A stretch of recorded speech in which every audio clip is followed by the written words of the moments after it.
Welcome to my YouTube channel Hasni's healthy kitchen. ఈ రోజు మన హెల్దీ కిచెన్ లో నేను చేయబోయేది జొన్న దోసలు, రాగి దోసలు అనేవి ప్రిపేర్ చేస్తానండి.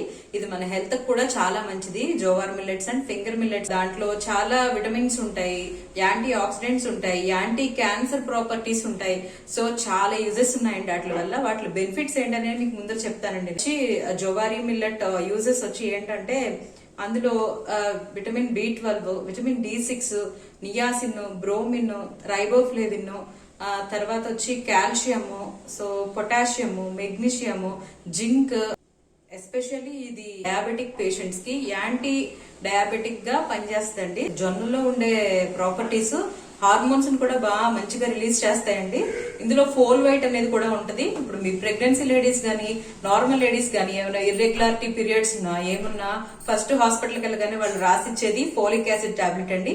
సో ఫోలిక్ యాసిడ్ ఉంటుంది. విటమిన్ D6 అంటే సన్ ద్వారా వచ్చే రేస్ అయ్యి మనకి కొన్ని తక్కువ అయినాయని మళ్ళీ ఆటలు కూడా మెడిసిన్ రూపంలో ఇస్తున్నారండి. అవన్నీ అనవసరం అండి. మనం ఇటువంటివి తీసుకుంటే అన్ని పోషకాలు, అన్ని విటమిన్స్ అనేవి ఇందులో ఉంటాయి మనకి. సో మీరు ఇది హై ఫైబర్ కూడా కలిగి ఉంటదండి జొన్నలు అనేది. ఇది డైజెస్టివ్ సిస్టమ్ ను కూడా క్లీన్ చేస్తుందండి. డైజెషన్ ప్రాబ్లమ్స్ ఉన్న వాళ్ళు కానీ ఎవరైనా సరే హ్యాపీగా వాడుకోవచ్చండి. ఇప్పుడు జొన్న రొట్టెలు కూడా చాలా మంచి, బికాజ్ కొంతమందికి చేసుకోవడం వస్తుంది, కొంతమందికి చేసుకోవడం రాదు జొన్న రొట్టెలు అనేవి.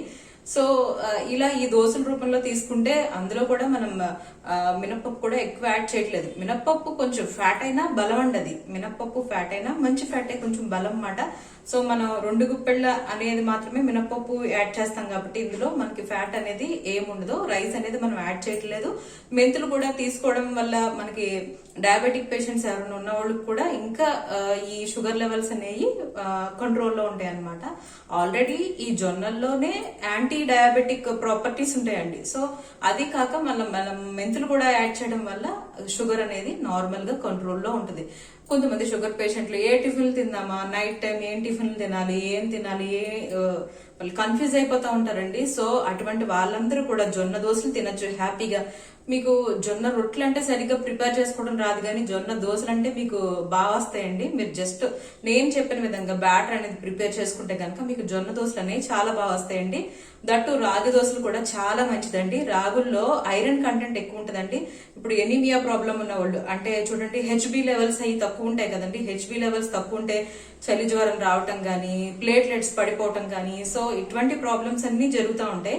సో ఈ ప్రాబ్లమ్స్ కనుక మనకి రాకుండా ఉండాలంటే కనుక మీరు రాగులు కనుక ఎక్కువ తీసుకున్నట్లయితే అది బ్లడ్ ని పెంచుతుందండి. అది మీకు విత్ ఇన్ షార్ట్ టైమ్ లోనే ఒక 1 మంత్ కనుక మీరు మంచిగా రాగులు అనేవి తీసుకున్నట్లయితే మీకే తేడా తెలుస్తుంది. సో రాగుల్లో కూడా యాంటీ ఆక్సిడెంట్ ప్రాపర్టీస్ ఉంటాయండి. యాంటీ డయాబెటిక్ ప్రాపర్టీస్ కూడా ఉంటాయి ఇందులో. సో షుగర్ పేషెంట్స్ అనేవి మంచిగా వాడుకోవచ్చండి రాగులు.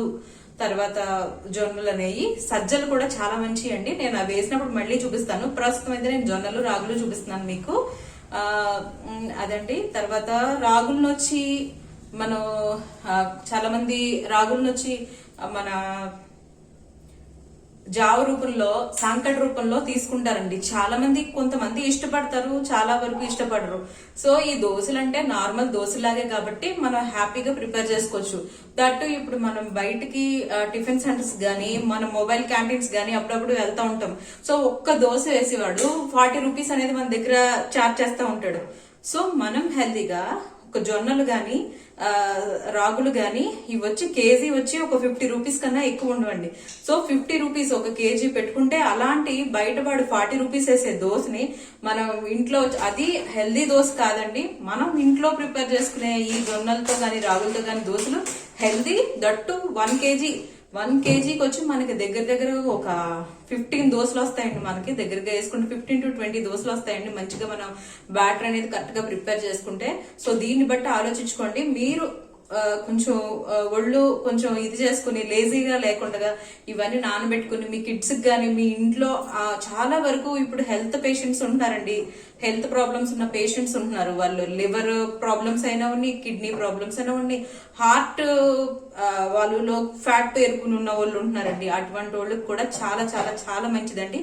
బట్ ఒక విషయం చెప్పాలి ఏంటంటే, ఈ రాగులు గాని జొన్నలు గాని మీకు ఫ్యాట్ ను బర్న్ చేయవండి, కాకపోతే అది బ్యాలెన్స్ గా ఉంచుతుంది. మీకు వెయిట్ పెరగదు, వెయిట్ తగ్గదు, బట్ అందులో ఉన్న ప్రోటీన్స్ అన్ని మనకు అందుతాయి అనమాట అండి. సో అదనమాట. ఇదైతే ఒళ్ళు తగ్గించే గుణం అయితే ఇందులో ఉండదండి. ఈ మిల్లెట్స్ లో అయితే ఒళ్ళు తగ్గించే గుణం అయితే ఉండదు, కాకపోతే వెయిట్ బ్యాలెన్స్డ్ గా ఉండడానికి, పెరగకుండా ఉండడానికి మాత్రం ఇది యూజ్ చేసుకోవచ్చు అనమాట.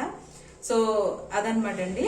సో బయట టిఫిన్స్ అంత పెట్టి కొనుక్కుని ఇది చేసుకునే కన్నా హ్యాపీగా మనం ఇంట్లోనే ప్రిపేర్ చేసుకుని ఒక చట్నీ పెట్టుకుని తింటే అంతకు మించి ఇంకా ఆరోగ్యం ఏం లేదండి. ఆరోగ్యమే మహాభాగ్యం. ఎందుకంటే ఇప్పుడు చాలా మంది అంటారు, ఎందుకు ఇవన్నీ చేయాలా, మాకు అవసరమా, ఇప్పుడు ఇవన్నీ అవసరమా, రైస్ వేసుకుంటే రైస్ ఒక 2 నిమిషాలు కడిగేసుకుని పొయ్యి మీద పెట్టేసుకుంటే అయిపోద్ది కదా, తినేసాం కదా అని అనుకుంటారు. కాకపోతే అది తినడం వల్ల ఎంత ముప్పు అంటే, తినండి పర్వాలేదు, ఒక 1 వీక్ ఒకసారి, 10 days కి ఒకసారి అట్లా తీసుకోండి. నేను తింటానండి, 10 days కి ఒకసారి అట్లా తింటాను, ఒక్కొక్కసారి తింటాను. బికాస్ మిల్లెట్స్ అనేవి కంటిన్యూస్ గా తీసుకునేటప్పుడు మనం మధ్యలో ఒకసారి రైస్ తీసుకోవాలి. బికాజ్ ఎందుకంటే అన్నవాహక అనేది దగ్గరకు వస్తుందండి ఈ మిల్లెట్స్ తినడం వల్ల. చిన్నగా ఉంటాయి మిల్లెట్స్ అనేవి. సో మనకి ఏంటంటే పైప్ ద్వారా నార్మల్ గా వెళ్ళిపోతుంది. సో మనం రైస్ తీసుకున్నప్పుడు ఏంటంటే తర్వాత కొంచెం రైస్ తిన్నా మనకి నిండిపోయిన ఫీలింగ్ వచ్చేది. బికాజ్ రైస్ అనేది కొంచెం పెద్దగా ఉంటది కాబట్టి గ్రెయిన్ మనకి ఇంత తినగానే మనకి హెవీ అయిపోయిన ఫీలింగ్ వచ్చేది అనమాట అండి, మిల్లెట్స్ మనకి అలవాటు అయితే గనక. సో మీరు మీ చేతిలోనే మీ ఆరోగ్యం అనేది ఉన్నదండి, మీరు మర్చిపోవద్దు, నిర్లక్ష్యం చేయొద్దు. ఎందుకంటే ఇప్పుడు నేను నార్మల్ పీపుల్, ఇప్పుడు రిచ్ పీపుల్ కి నేను చెప్పట్లేదండి. ఇప్పుడు మిడిల్ క్లాస్ పీపుల్ ఉంటున్నారు, లో క్లాస్ పీపుల్ ఉంటున్నారు. సో వీళ్ళకి ఖర్చు పెట్టుకునే స్తోమత ఉంటది, ఉండకపోతుంది. కొన్ని ట్రీట్మెంట్స్ మనకి మంచి, ఎంత గవర్నమెంట్ ఫెసిలిటీస్ ఉన్నా కొన్ని హాస్పిటల్స్ లో సరిగా అనేది ట్రీట్ చేయట్లేదు. అసలు ఆ ప్రాబ్లం రాకుండా ముందుగానే మనం ఇది చేసుకున్నట్లయితే చాలా మంచిది కదండి. సో మీరు ఈ హెల్త్ టిప్స్ ను మీరు పాటించండి కంపల్సరీ. ఆయిల్స్ అనేవి కూడా తక్కువ వాడుకొని మీరు మంచిగా ప్రిపేర్ చేసుకోండి. నాన్ స్టిక్ కొంచెం మందంగా ఉన్నది గనక తీసుకున్నట్లయితే, కొంచెం థిక్ లేయర్ 3 లేయర్ కోటెడ్ ఉన్నది గనక మీరు 3 లేయర్ అబౌవ్ కోటెడ్ ఉన్నది గనక మీరు తీసుకున్నట్లయితే మనకి నాన్ స్టిక్ ఎఫెక్ట్ అనేది మన బాడీ మీద ఉండదండి. బికాజ్ ఎందుకంటే మనం ఫ్రై చేస్తున్నప్పుడు గానీ ఏమన్నా ఇది చేస్తున్నప్పుడు గానీ అది టాక్సిన్స్ అనేది రిలీజ్ చేయదన్నమాట. రైస్ అనేది తినండి ఒక 1 వీక్ ఒకసారి, 10 days కి ఒకసారి. సండే మాటలు నాన్ వెజ్లు ఉంటాయి, మీ ఇంట్లో కిడ్స్ ఉంటారు, హ్యాపీగా అందరూ కలిపి తింటారు. సో ఆ రోజు మాత్రం హ్యాపీగా తినండి. మిగతా అన్ని రోజులు మాత్రం కంపల్సరీగా మీరు మిల్లెట్స్ తినండి. ఓకేనా అండి. తర్వాత ఇంకో విషయం ఏంటంటే, నాన్ వెజ్ లో తింటున్నారు, నాన్ వెజ్ లో ఫ్యాక్టర్ అనుకునే వాళ్ళకి ఇంకో విషయం ఏంటంటే, నాన్ వెజ్ లో కొంతమంది మానలేకుండా ఉంటారండి. అటువంటి వాళ్ళు కూడా నేను సజెస్ట్ చేసేది ఏంటంటే, మిల్లెట్స్ తినటం వల్ల, సో మీరు ఫిష్ తిన్నా, చికెన్ తిన్నా, మటన్ తిన్నా, ఏవి తిన్నా మీరు అది మీకు నెక్స్ట్ డేకి ఫ్రీ మోషన్ అయిపోద్దండి. ఇది నిజం.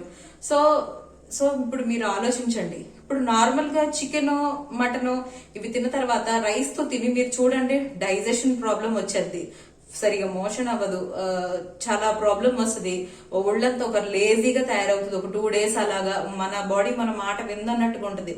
సో మీరు మిల్లెట్స్ తింటున్నప్పుడు మిల్లెట్స్ లోకి నాన్ వెజ్ అనేది పెట్టుకుని తినండి. కొంచెం లైట్ ఆయిల్ తో ప్రిపేర్ చేసుకుని మీరు తిన్నట్లయితే మీట్ పర్వాలేదండి. కొంచెం చికెన్, మటన్ అయితే కొంచెం తక్కువ తీసుకోండి. ఫిష్ అయితే ఎక్కువ తినండి. మన ఫిష్ లో అయితే చాలా రకాలు ఉన్నాయి కదండి, 1, 2 కాదు, చాలా రకాలు ఉన్నాయి. పాండ్ ఫిష్లు ఉన్నాయి, సీ ఫిష్లు ఉన్నాయి. సో ఏమైనా సరే మీరు మంచిగా మీ హెల్త్ మీ చేతుల్లోనే ఉందని ఆలోచించుకోండి. ఆరోగ్యమే మహాభాగ్యం. రిచ్ పీపుల్ అయితే ఖర్చు పెట్టుకోగలరండి. నార్మల్ పీపుల్ ఏమొచ్చినా సరే వాళ్ళకి గుమ్మని హాస్పిటల్ నా చెప్పినా ఎక్కడికి వెళ్ళలేరు పాపం. సో అటువంటి వాళ్ళు మాత్రం దయచేసి మీరు ఈ మిల్లెట్స్ అనేది వాడడం మొదలు పెట్టండి. అన్ని కూడా కొర్రలు, సజ్జలు, రాగులు, జొన్నలు, అండుకొర్రలు, అరికలు, సామలు, తర్వాత ఊదలు, సామలు, ఇవన్నీ కూడా మీరు వాడుకోవాలండి. చాలా చాలా మంచి. నేను వాడకుండా చెప్పట్లేదు, నేను వాడిన తర్వాత ఫలితం చూసిన తర్వాత మాత్రమే నేను మీకు సజెస్ట్ చేస్తున్నానండి. నేను ఎన్ని రోజులు వాడాను కదా. దట్టు ఇంకొక విషయం ఏంటంటే, చపాతీ తింటా ఉంటారండి చాలా మంది. అది పెద్ద ఫ్యాట్ కాదు, నైట్ టైం తీసుకోవడం వల్ల బానే ఉంటది అదని. కానీ ఈక్వల్ టు రైస్ అండి. చపాతీ కూడా ఈక్వల్ టు రైస్ అండి. అందులో గమ్ లాంటి ఒక పదార్థం ఉంటది గోధుమ పిండిలో. అదేమవుతుందంటే దాన్ని ఏమంటారు, సమ్ గ్లూటన్ అంటారు దాన్ని. అది ఏమవుతుందంటే బాడీలోకి వెళ్ళి కొంచెం డైజెషన్ అవడానికి చాలా లేట్ అవుతుంది. ఎలా వస్తున్నాయంటే వాటి మీద ఉండే ఫైబర్ కంటెంట్ అనేది కూడా గోధుమ పిండి మీద చాలా చాలా తక్కువ అండి. సో అది మనకి ఏ రకంగా కూడా యూజ్ అయితే అవ్వదు.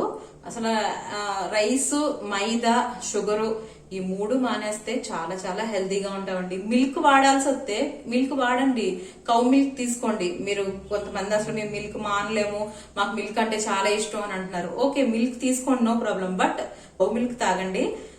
పెరుగు అంటారా మీ ఇష్టం.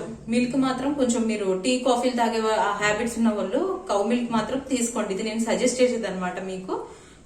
సరే అండి, మీరు కనుక నా ఛానల్ ఫస్ట్ టైం చూసినట్లయితే నా వీడియోని లైక్ చేయండి, షేర్ చేయండి, కామెంట్ చేయండి, సబ్స్క్రైబ్ కూడా చేసుకోండి. అప్పుడే నాకు ఇంట్రెస్ట్ కలుగుతుంది ఇంకా మంచి వీడియోస్ మీకోసం చేయాలని. నేను ఇంకా నాకు ఇంట్రెస్ట్ పెరుగుతుందండి. హలో అండి, మనం ఇప్పుడు జొన్న దోశలకి ఎంత క్వాంటిటీ అనేవి మనం నానబెట్టుకోవాలో నేను చెప్తానండి. ఇది 1/2 kg గ్లాస్ కొలత అనమాట అండి. 1 గ్లాస్ జొన్నలు తీసుకున్నాను. ఈ 1/2 kg కొలతకి జస్ట్ 2 గుప్పెళ్ళు మినప్పప్పు అనేది యాడ్ చేయండి. మినప్పప్పు అయినా పర్వాలేదు, మినప గుళ్ళైనా పర్వాలేదండి. నేను ఇలా 2 గుప్పెళ్ళతో యాడ్ చేసుకున్నాను. మినప గుండ్లు యాడ్ చేసుకున్నానండి. నేను 1 స్పూన్ శనగపప్పు అనేది యాడ్ చేశానండి. అంతేనండి. మనం ఇది నానబెట్టేసుకుంటే 8 అవర్స్ నానబెట్టుకుని, ఇప్పుడు నైట్ 8 o'clock కి నానబెడుతున్నానండి. రేపు మార్నింగ్ 7 వరకు నానితే సరిపోతుంది. 7 o'clock కి ఇది బ్యాటర్ అనేది ప్రిపేర్ చేసుకుని బయట వదిలేస్తే రేపు సాయంత్రానికి మనకి ఫర్మెంటేషన్ అవుతుందండి. చాలా బాగుంటుంది. సో ఇందులో రైస్ అనేది యాడ్ చేయవలసిన అవసరం లేదండి. జొన్నలు అనేది మనకి డైట్ కి చాలా బాగా ఉపయోగపడతాయి. కొంచెం లెస్ ఆయిల్ వేసుకుని మనం గనక దోశలు వేసుకుంటే చాలా మంచిది. చూసారు కదండి, నేను 1 స్పూన్ మెంతులు తీసుకున్నానండి. ఇవి వేరేగా నానబెట్టుకోవాలండి. ఎందుకంటే మళ్ళీ ఇందులో వేసేస్తే దీంట్లో ఉన్న చేదు అనేది ఇందులో దిగిపోయి టేస్ట్ అనేది బాగోదండి. సో ఈ మెంతులు కూడా ఇప్పుడే నానబెట్టేసుకోవాలి, సెపరేట్ గా నానబెట్టుకోవాలి. రేపు మార్నింగ్ మనం బ్యాటర్ ప్రిపేర్ చేసుకుందాం. అది ఎలా ఉందో మీకు చూపిస్తాను. చూసారు కదండి, మనం నానబెట్టిన తర్వాత ఇవి ఓవర్ నైట్ సోక్ చేసుకున్నమాట. మార్నింగ్ ఇలా ఉన్నాయన్నమాట అండి. నానిపోతాయి శుభ్రంగా. మెంతులు అనేవి కూడా కొంచెం వేరేగా నానబెట్టాం కదండి, అవి వాటర్ డ్రైన్ చేసేసాను. అలా డైరెక్ట్ గా కూడా వేసేసుకోవచ్చండి, చాలా మంచిది. కాకపోతే చేదు ఎక్కువ మేము తినలేము అనుకున్న వాళ్ళు వాటర్ అనేది మనం డ్రైన్ చేసేసుకుని మెంతులు అనేవి ఇందులో యాడ్ చేసేసానండి. డయాబెటిక్ పేషెంట్స్ ఉంటారు, వాళ్ళకి మెంతులు అయ్యి డైరెక్ట్ గా ఎర్లీ మార్నింగ్ తినడం ఇష్టం లేనోళ్ళు. సో అటువంటి వాళ్ళు 1 స్పూన్ నార్మల్ పర్సన్స్ వాళ్ళు యాడ్ చేసుకుంటే గనక, షుగర్ పేషెంట్లు 2 స్పూన్స్ మెంతులు గనక యాడ్ చేసుకుని దోశలని వేసుకుంటే లైట్ గా చిరుచేదుగా ఉంటాయండి, కానీ మంచి హెల్త్ చాలా చాలా బాగుంటదండి. మీకు షుగర్ లెవెల్స్ కూడా చాలా కంట్రోల్లో ఉంటాయి. జొన్న దోశలు అనేవి చాలా మంచిదండి. ఇప్పుడు బ్యాటర్ అనేది ప్రిపేర్ చేసుకుందాం అండి. మనం చూసారు కదండి, మనం జొన్న దోశల బ్యాటర్ అనేది ఇట్లా ప్రిపేర్ చేసుకున్నాం అనమాట. దీన్ని ఒక 6 to 8 అవర్స్ గనక బయట ఫర్మెంటేషన్ వదిలేస్తే అది పొంగుతుందండి పిండి. అప్పుడు దోశలు వేసుకోవడానికి చాలా బాగుంటుందండి. టేస్ట్ అనేది కూడా చాలా బాగుంటుంది అనమాట. జొన్న దోశలు అనేది మనం ఇప్పుడే అంటే ఫర్మెంట్ అవ్వకుండానే మనం వేసుకోవచ్చు, కానీ ఈ దోశలు కొంచెం మందంగా ఉంటాయండి, కొంచెం థిక్ గా ఉంటాయి అనమాట. సో అందుకని అని చెప్పి ఇది 6 to 8 అవర్స్ ఫర్మెంట్ అయితే మంచిదండి. చూసారు కదండి, 8 అవర్స్ తర్వాత మన జొన్న దోశల పిండి అనేది ఎలా ఫర్మెంటేషన్ అయిందో, ఎలా పొంగిందో చూసారు కదా. ఇప్పుడు ఇది గనక దోశలు ప్రిపేర్ చేస్తే చాలా టేస్టీగా ఉంటాయండి. ఇందులో కొంచెం మనం సాల్ట్ యాడ్ చేసుకుని మనం దోశలు అనేది ప్రిపేర్ చేసుకుందాం. ఐరన్ ప్యాన్ తీసుకున్నానండి నేను. జస్ట్ లైట్ గా వాటర్ అనేది స్ప్రింకిల్ చేయండి ఇలాగా.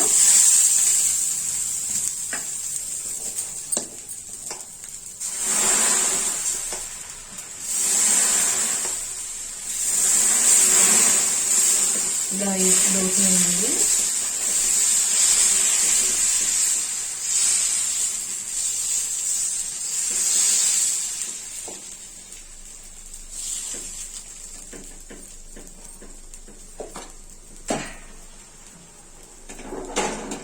తర్వాత లైట్ గా ఆనియన్స్ అనేవి వేసుకుని,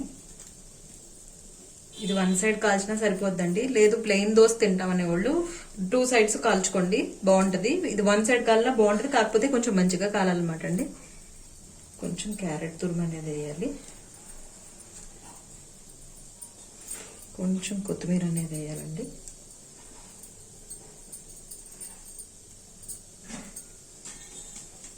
ఇలాగ ఒకసారి గరిటతో ఇట్లా అంటే మనం స్టిక్ అయిపోద్ది అనమాట అండి. అది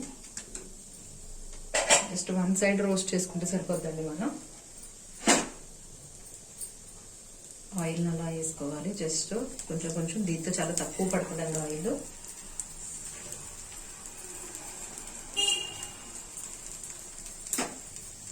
బాగా కాలాలండి ఇది. మనం ఒకవైపే కాల్చుకుంటున్నాం కనుక వన్ సైడ్ మాత్రం మనం బాగా కాల్చుకోవాలండి. ఫ్రై అయిపోయిందండి మనకి ఈవెన్ గా మొత్తం దోశ అనేది ఫ్రై అయిపోయింది, అంతా ఉడికిపోయిందండి. జస్ట్ ఇంతేనండి దోశ. ప్లేట్లోకి తీసుకుందాం. ఇదిగోండి జొన్న దోశ. ఇదిగోండి. ఇప్పుడు నేను ఈ జొన్న పిండితోనే మీకు ఎగ్ దోశ కూడా చూపిస్తానండి. జస్ట్ వాటర్ ఇట్లా స్ప్రింకిల్ చేసేసి ఒకసారి, మనకి నాన్ స్టిక్ అనుకోండి అలా వాటర్ జమ్మకూడదు. అది ఎందుకంటే నాన్ స్టిక్ కోటింగ్ అనేది పోయి మన ఫుడ్ లోకి చేరే ఛాన్సెస్ ఉంటాయి. నాన్ స్టిక్ మీద మాత్రం అట్లా వాటర్ అనేది స్ప్రింకిల్ చేయొద్దు. జస్ట్ ఐరన్ది మాత్రం, ఐరన్ది కాబట్టి ఇది నేను వాటర్ అనేది స్ప్రింకిల్ చేశాను.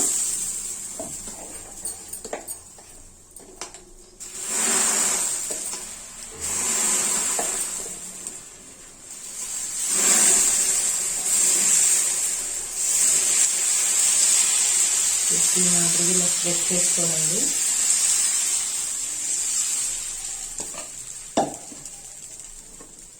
జస్ట్ ఏం చేయాలంటే ఇట్లా ఎగ్ కొట్టేయాలి. జస్ట్ స్పూన్తో కానీ ఇట్లా స్ప్రెడ్ చేసేసి మొత్తం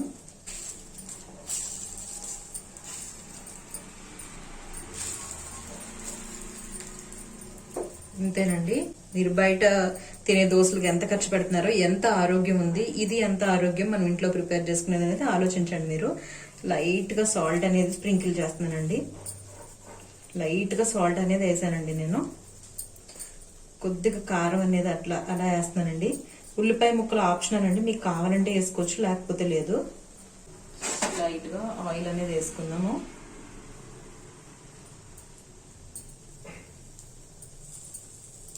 ఎగ్ హాఫ్ బాయిల్డ్ ఇష్టం అని అనుకున్న వాళ్ళు సగంలోనే గట్టిదైనా తినేసేయచ్చండి, నో ప్రాబ్లం.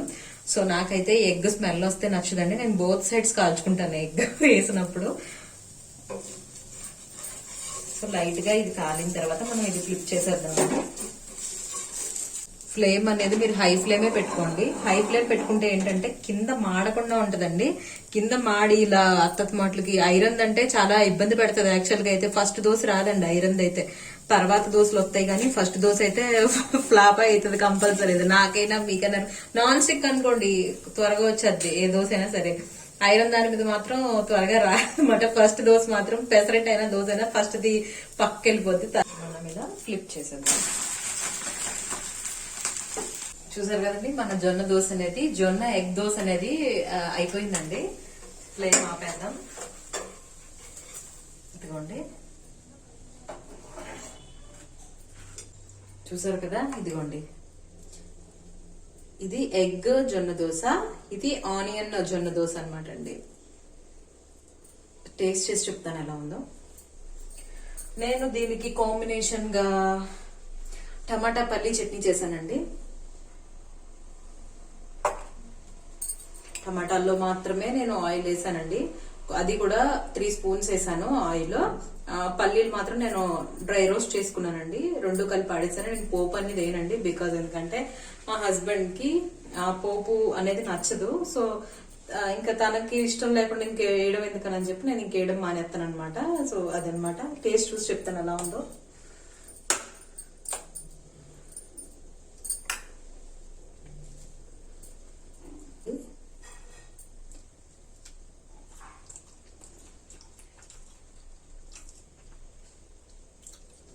నేను ఏం చెప్పలేనండి, ఒక్క మాటే చెప్తాను. ఆరోగ్యమే మహాభాగ్యం. మీ ఆరోగ్యం మీ చేతుల్లోనే ఉంది. సో కాపాడుకోండి. Live let live. మీరు బ్రతకండి, 10 మందిని బ్రతికించండి. సరేనండి, బాయ్ అండి.